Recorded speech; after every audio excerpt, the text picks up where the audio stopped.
Alec Castonguay à Montréal, Emmanuel Latraverse, vous êtes à Cranbrook, en Colombie-Britannique. Bonjour à vous et Michel Auger à Montréal. Bon début de semaine à vous trois. Bonjour. Bonjour. Bonjour. Emmanuel, pendant que je vous ai, on va commencer avec vous. Ce surplus, l'annonce de ce surplus de presque 2 milliards dans la campagne de M. Harper, c'est quand même une bonne nouvelle, disons-le.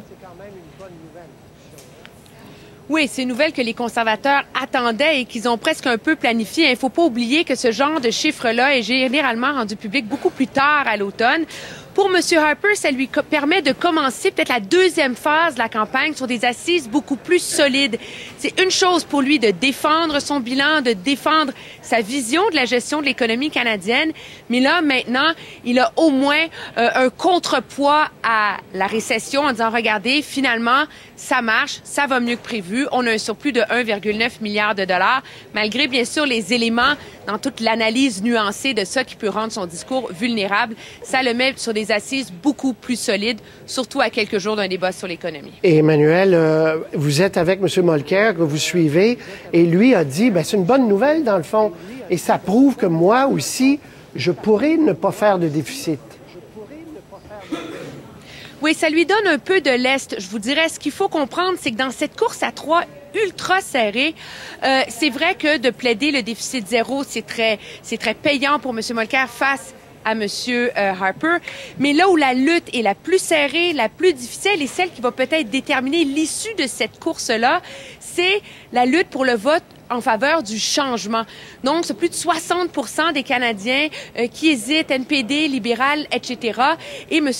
Mulcair se faisait beaucoup attaquer par Justin Trudeau sur ce front-là. Et là, donc, il a la marge de manœuvre de dire, vous voyez, ça va pas si mal que ça, mais la pression demeure très forte sur les épaules de M. Mulcair pour qu'il présente un plan financier crédible avant le débat. Alec et Michel, Alec, d'abord, une bouffée d'air pour M. Harper, quand même?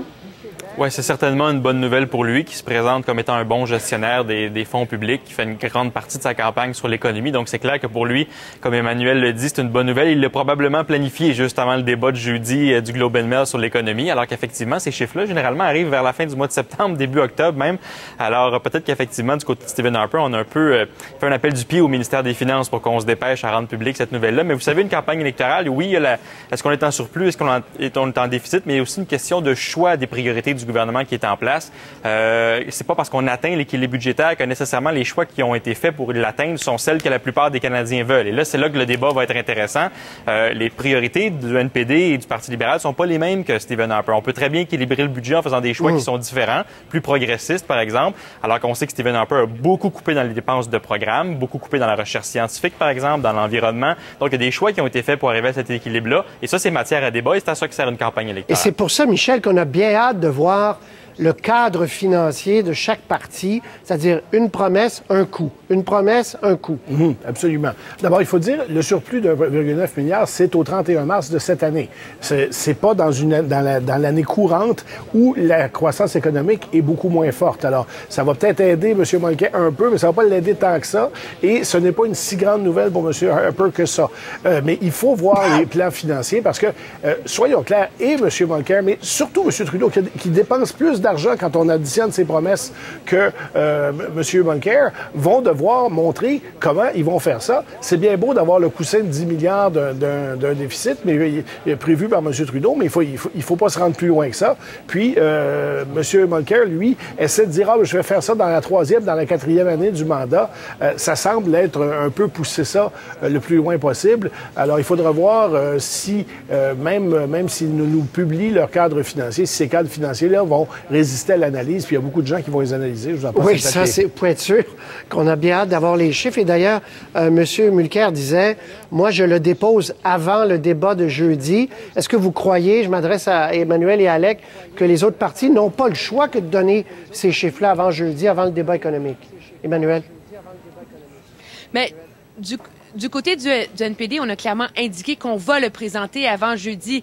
Mais vous savez, soyez pas surpris si on retarde ça le plus longtemps possible. On aurait pu dévoiler ça demain ou mercredi, donner le temps à tout le monde d'analyser, de digérer, de peaufiner tout ça.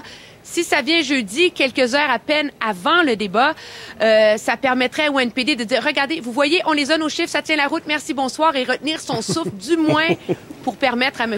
Allez. Ouais, ben, écoutez, avant que l'analyse se corse.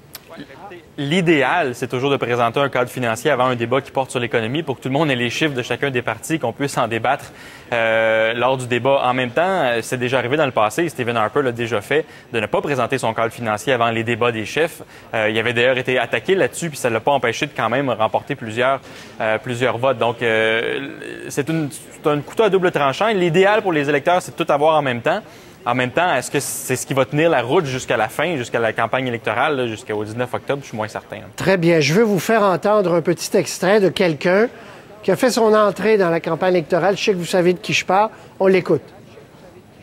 On va perdre un pays qu'on a bâti depuis 147 ans, qui est l'exemple dans le monde, avec quelqu'un qui a oublié ses lunettes à la maison. Ça marche pas. Il parlait de M. Mulcair, puis il y en a eu comme ça 4, 5, 6 exemples. C'est le monsieur chrétien qu'on connaît, Michel C. Auger.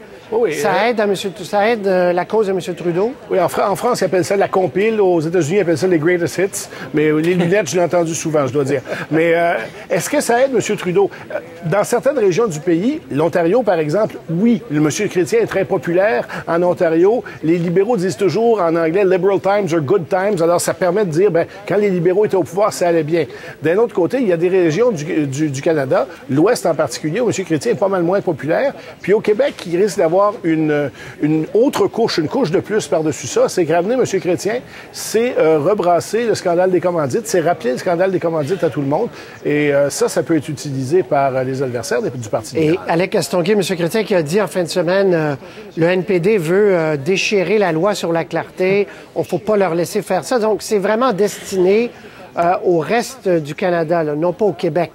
Non, et le seul parti qui parle d'unité canadienne dans cette campagne électorale-là, c'est le Parti libéral du Canada.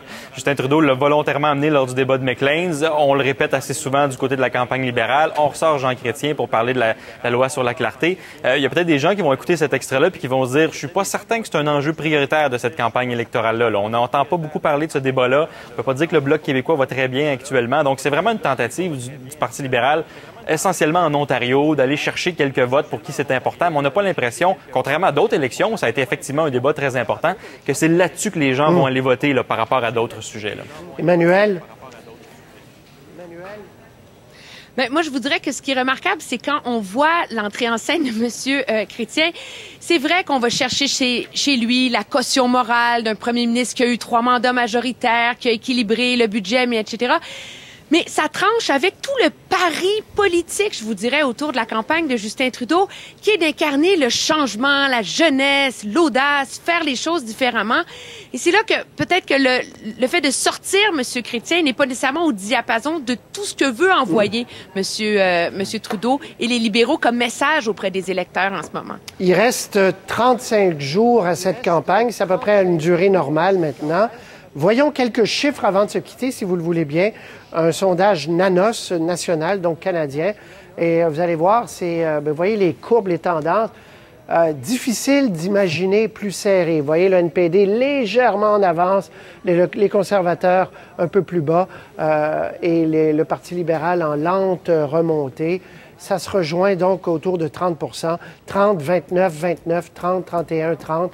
Vous mettez dans l'ordre que vous voulez. Et puis ça, c'est en sondage Écosse en Colombie-Britannique, 25 libéraux, 25 conservateurs et le NPD loin devant à 38 Emmanuel, vous venez d'arriver, vous allez me dire, mais qu'est-ce que vous sentez en Colombie-Britannique? Mais ce qu'on sent en Colombie-Britannique, c'est la force du vote néo-démocrate. Je veux dire, on n'a qu'à regarder les images hier, un rassemblement, 2-3 000 personnes pour venir entendre M. Mulcair. Pour tous ceux qui avaient des doutes à savoir si son pari du déficit zéro allait passer auprès de sa base néo-démocrate, bien, il est là, le message. Et c'est pas seulement à Vancouver. Vous savez, le NPD réussit à attirer des foules importantes dans des comtés comme ici, dans l'intérieur de la Colombie-Britannique, qui sont des comtés conservateurs depuis 10, 12, 13 ans. Je vous donne quelques chiffres. Depuis le début de la campagne, M. Mulcair a visité 14 comtés ici en Colombie-Britannique, 9 conservateurs, 3 libéraux. Ici, le NPD joue vraiment à l'offensive, si vous me permettez l'expression. Parce que, messieurs, on va peut-être devoir se coucher, on va se coucher tard de toute façon, mais connaître l'issue de cette campagne. Peut-être que cette fois-ci, c'est vrai, on le dit à chaque fois, mais la Colombie-Britannique va jouer un rôle clé, Michel. C'est clair, il y a 2 provinces qui sont des champs de bataille dans cette élection-là. Il y a l'Ontario, mais il y a la Colombie-Britannique. Et c'est sûr que si M. Mulcair réussit à faire des gains, comme Emmanuel semble l'indiquer, ça va être chaque siège va être extrêmement important en fin de soirée, là, quand on va se coucher très tard, parce qu'on s'enligne vraiment. On a vu les partis dans un mouchoir de poche là, vers ça pourrait être comme l'élection de 1972, quand ça s'était joué au dernier comté avec un comptage en plus. Alors, ça peut être extrêmement serré en nombre de sièges pour chacun des partis, puis les 3 partis très proches les uns des autres. Alec, il y a plus de sièges en Colombie-Britannique, il y en a plus en Ontario également, 3 de plus au Québec. Donc, on est dans un ordre nouveau, là. Oui, il y a un redécoupage des circonscriptions en plus des nouveaux sièges. On a donc dû redessiner les frontières de la plupart des circonscriptions au pays. Donc, ça change effectivement quel village, quel quartier se retrouve dans quelle circonscription avec un vote historique qui est différent. Donc, ça joue aussi. Moi, je reviens sur les chiffres nationaux qu'on a vus de Nanos, là où les 3 partis principaux sont à 30 % dans les intentions de vote. C'est l'égalité statistique, là. Donc, les 3 partis sont nez à nez. C'est exceptionnel dans l'histoire canadienne, là.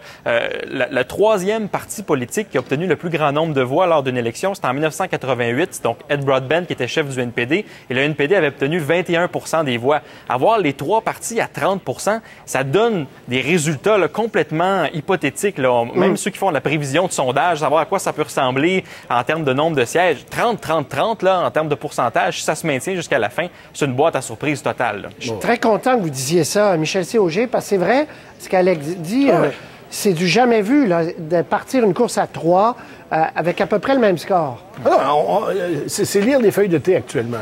Parce que la réalité, c'est que des courses à 3, ça veut dire que dans un comté, une situation particulière donne 500 votes de plus à quelqu'un, puis il gagne ce comté-là. Puis c'est une situation qui n'a pas cours dans le comté d'à côté. Alors, on peut pas processer, passez-moi l'expression, 400 courses comme ça, c'est pas possible. Alors, c'est pour ça qu'il est très, très difficile de prédire l'issue de cette élection-là. Et il faut le dire aussi, les conservateurs avaient baissé un petit peu, ils remontent, et donc, pratiquement depuis le début, là, on a la même situation de 3 partis dans un mouchoir de poche. On va avoir une longue soirée le 19, Patrice. Bien, ça va être extraordinaire. Emmanuel Latraverse, vous êtes donc en Colombie-Britannique. Vous allez où, là? Vous vous rendez où avec M. Mulcair? Mais là, on est à Cranbrook plutôt. Ce soir, on s'en va vers Lethbridge. Vous savez, certains se demandent pourquoi est-ce que M. Mulcair parle santé dans un coin du pays comme ici.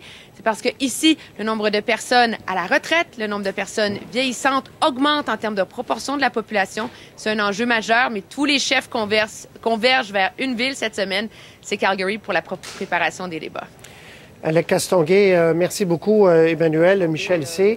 On va se reparler donc toute la semaine. Alec, oui, on va se reparler toute la semaine. On parlera de ça demain.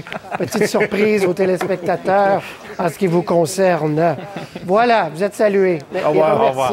Et remerciés surtout. Au revoir.